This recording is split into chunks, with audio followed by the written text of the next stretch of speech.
how does racism show itself in your life at this point for you? Sure. I'm sorry. I'll tell you specifically. I had a situation I live in Brentwood, and I have another house in Santa Monica, California. This is the God's honest truth. This happened this year. Mm.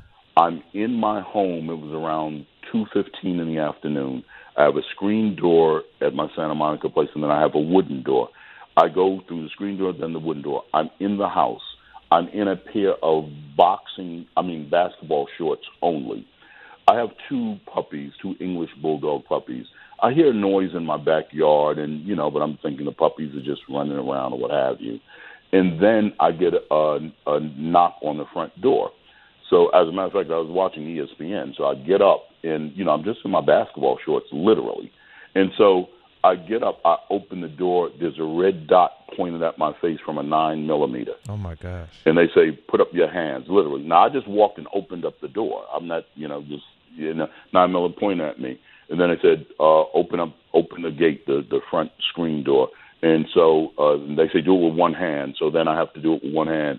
My hands are up, and they have me outside. It was a police officer with a 9mm pointed at me, one police officer behind them, and two, I believe it was the left of me, was the captain of police and another police officer with a police dog.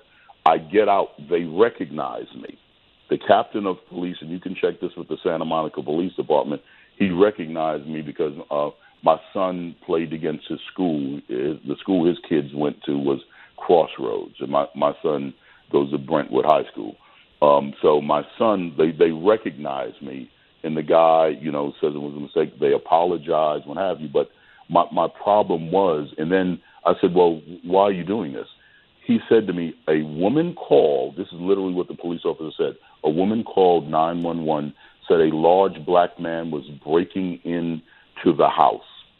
And so they came. We literally they left the address of the woman who called.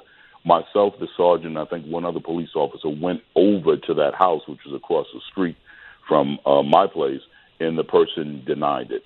So here I am in my own home, alone in some basketball shorts, just because someone called and says a large black man is breaking in. When I opened up the wooden door, a 9mm pointed at me. My problem is, as I said to them, what if it was my son and he had, a video game remote or something, and you thought it was a gun, just like, I don't know, Trayvon has a bag of Skittles. Yeah. I know it wasn't a police officer, but I'm from New York City, so things where, I think there was one black guy many years ago, brother, who was shot like 25 times, and he was coming from, I think it was a bachelor party. I think it was Sean Bell. Sean Bell, I believe. Yeah, you understand, but there's so many incidents of where this happens.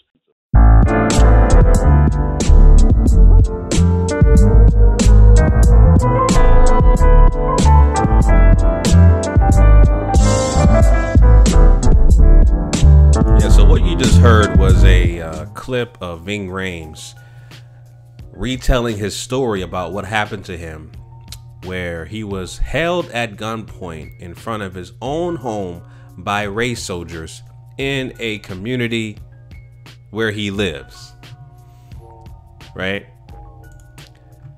And so, just like I said before,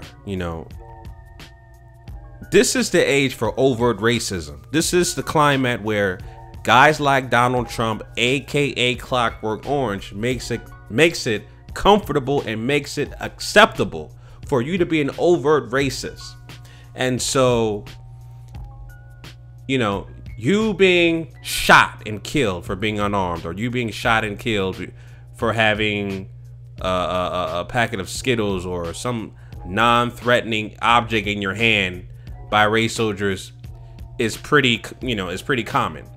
You being, arrested in front of your own home where your children live because of a supposed bomb threat, and you're known as a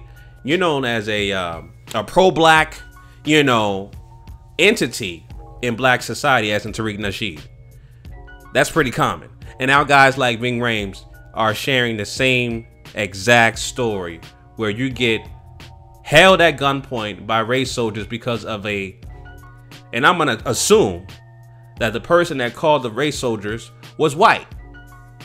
See, you being around these white folks and living in a nice house and having nice cars, that's what I call, and that's what I said before, that is called the white audacity epidemic.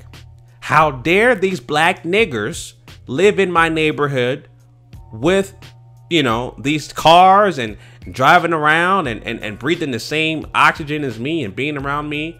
How dare these black niggers be around me in a public pool, in a public setting, walking and breathing? How dare these niggers?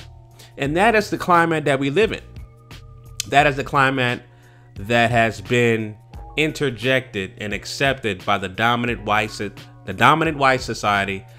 That's the face of white supremacy, as in Donald Trump, aka Clockwork Orange, making that climate very comfortable and very acceptable. That's where we are living and doing, and, you know, just being around in that climate, right? And when I saw this story, right, the first thing that came in my mind, I was like, you know what? That's exactly the reason why. The exact reason why I live in a predominantly black neighborhood, a predominantly black city. As I said before, if you guys follow me for any significant amount of time, I live in the city of Miami Gardens, Florida, which has the largest population of majority people classified as black or African American in the state of Florida. That's the reason why listen, when I bought my home, because I have two properties here, this one and a rental property, both in Miami Gardens. And when I bought my home, my second home here, in Miami Gardens, I could have chose to live in Aventura. I could have chose to live in Miramar or West Miramar. Anybody who knows about West Miramar, past I-75, that is, pretty upper middle class, affluent community. I could have chosen to live in more affluent communities like, West Miramar and Aventura, Davie, Pembroke Pines, those kind of affluent areas. I could have chose to live in those areas, but I was not comfortable living around non-black people, predominantly non-black people, because of situations just like this, right? And I'm a type of person that, when I live in a community, I'm hands-on. I need to know everything about the community. I need to know the neighbors. I need to know the history of what's going on. That's why I was a former vice president of my HOA in my community. I was in the Crime Watch. I was hands-on, that's how I am. That's who I am. So knowing that I just was not comfortable being around non-black people in a neighborhood setting, I chose to live in Miami Gardens. Again, we live in a system of racism, white supremacy. So the city I live in, even though it's predominantly black, we have a black mayor, city commissioners, city officials, police chief, county commissioners are black, city councilmen are black, and I will be doing a video about we're doing August the 28th, I believe, is we are re-electing some local city officials, or electing city officials in Miami Gardens. So I'm going to talk about the importance of local elections. So be on the lookout for a video about that, the importance of local elections. And I pretty much know all the candidates being, trying to be elected and stuff like that. I pretty much know them all, and I have a few of them who live in my neighborhood as well, right? But yeah, I just, I feel more comfortable being around my own people. It's just that simple, What I did notice also, man, is that there was a handful of non-black people that recently moved into my neighborhood. I'm not going to speak too much about it publicly, but I'm observing.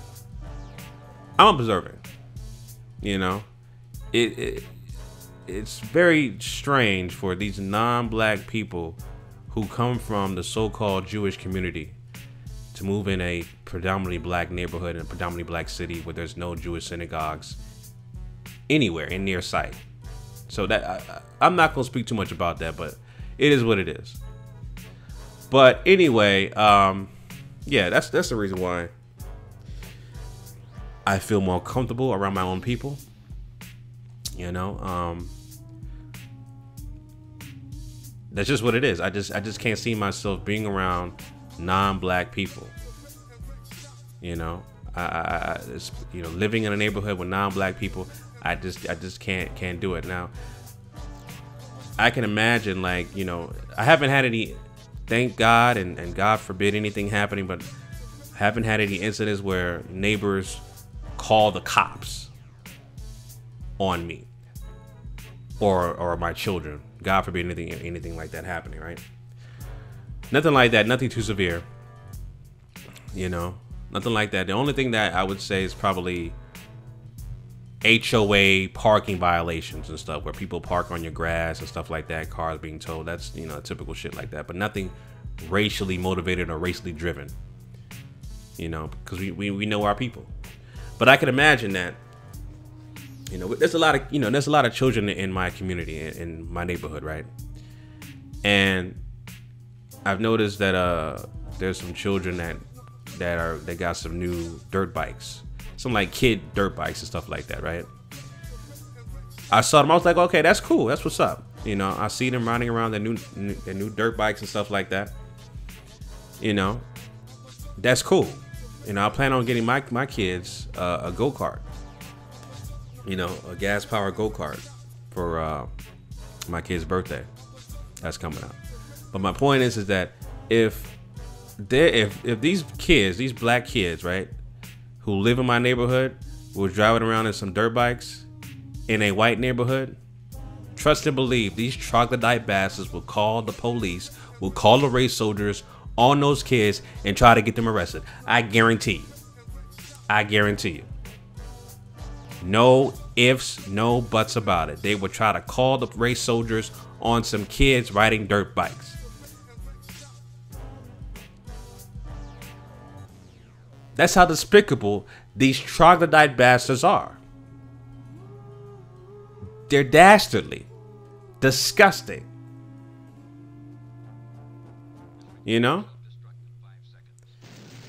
So, like I said, man, this is the white audacity epidemic.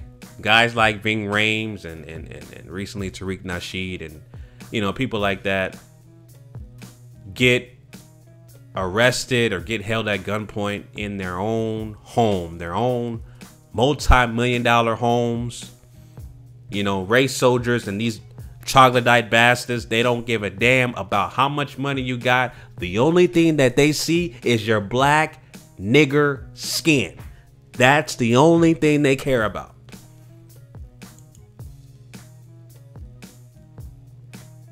That's it. You know?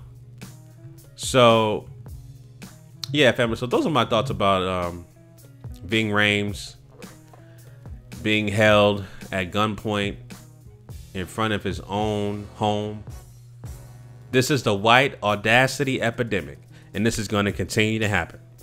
Point blank and simple. The only way to cure this is to have our own everything, have our own resources for all 9 areas of activity: economics, education, entertainment, labor law, politics, religion, sex, and war. That's it. All right. So anyway, those are my thoughts on that. Leave your comments down below, family. Make sure you like, comment, and subscribe, and follow me on social media. All links are down below in the description. Instagram, Twitter is GMOGMediaTV. Until next time, family, Chauncey, aka the Black Separatist, signing out. Peace.